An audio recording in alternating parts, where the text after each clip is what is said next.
जन सहयोग जगाना है। सही जानकारी का उपयोग करें। आपदाओं के प्रभावों को कम किया जा सकता है। अनेकों बहुमूल्य जानें बचाई जा सकती हैं। क्या आप तैयार हैं इसके लिए?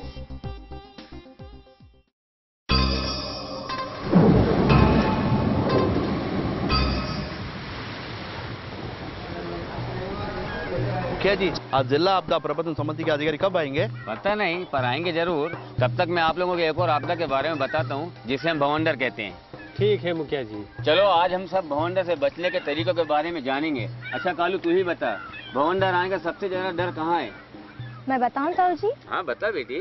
सबसे ज्यादा डर समुद्री इलाकों में रहता है, जैसे उड़ीसा में आया था। ये तो मैंने स्कूल में पढ़ा है। ये तो बहुत अच्छी बात है, बहुत अच्छा जानती है तू इसके बारे में। और क्या मालूम तुझे? अरे राजकुमार अंकल आ गए। नमस्ते साहब। माफ कीजिएगा, थोड़ी देर हो गई। आज मैं आपको चक्रवात यानी भवंडर के बारे में कुछ बता रहा हूँ। अभी हम लोग भवंडर के बारे में ही बात कर रहे थे। तो भवंडर आने से पहले आसमान में अंधेरा छा जाता है, तेज हवाओं के साथ जोर की बारिश गिरती है और बिजली भी चमकती है और कुछ हल्की फुल्की चीजें भी हवा में उड़ने लगती है। चलिए इसकी जानकारी के लिए एक फिल्म देखते हैं। अगर आप समुद्र के आसपास रहते हैं तो आपको पहले अपने मकान की जांच रजिस्टर्ड इंजीनियर या आर्किटेक्ट से करवानी चाहिए और उसके बाद ही ट्रेंड मिस्त्री और मजदूरों से मरम्मत करवाएं। ये जरूरी है कि घर के दरवाजों और खिड़कियों की मजबूती की जांच करा ली जाए। अगर कुछ कमी मिलती है तो उसको तुरंत ही ठीक करवाना चाहिए। और हाँ, घर की छत या आसपास में पड़ी हुई टीन की चादर को भी हटा देना चाहिए। घर के आसपास लगे पेड़ों की कमजोर टहनियों को काट देना चाहिए और यदि पेड़ का कोई हिस्सा सूख गया है या खराब हो गया है तो उसको भी हटा देना चाहिए।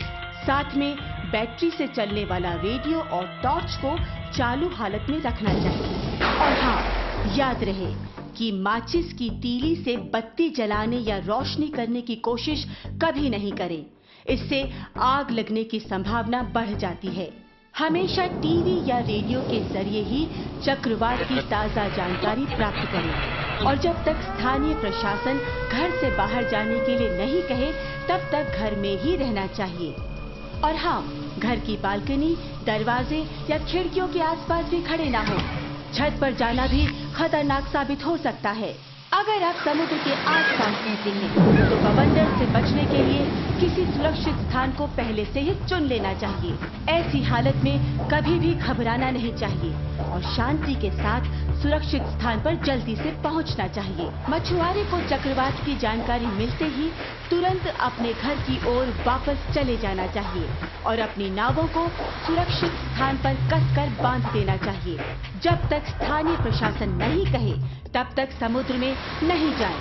अगर आप घर से बाहर हैं तो पेड़, बिजली के खंभे और कमजोर इमारत के आसपास कभी खड़े ना हो। चक्रवात के बाद बाढ़ आने का खतरा रहता है, इसलिए नदी और ऐसी जगहों से दूर रहे जहां बाढ़ आने का खतरा हो। अब भवंडर के बारे में कुछ पता चला? पता तो चला मुखिया जी, लेकिन एक साथ पूरे गांव में इसकी चेतावनी का पता कैसे चलेगा? हाँ, ये सही बात पूछी।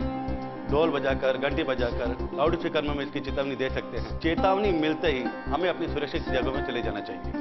अरे सर जी, ये तो बड़ी अच्छी जानकारी दी आपने। अगर मैं कहीं ऐसी जगह फंस गया तो सबसे पहले बिल्डिंग में जाकर अपनी जान बचाऊंगा। बिल्कुल ठीक समझे।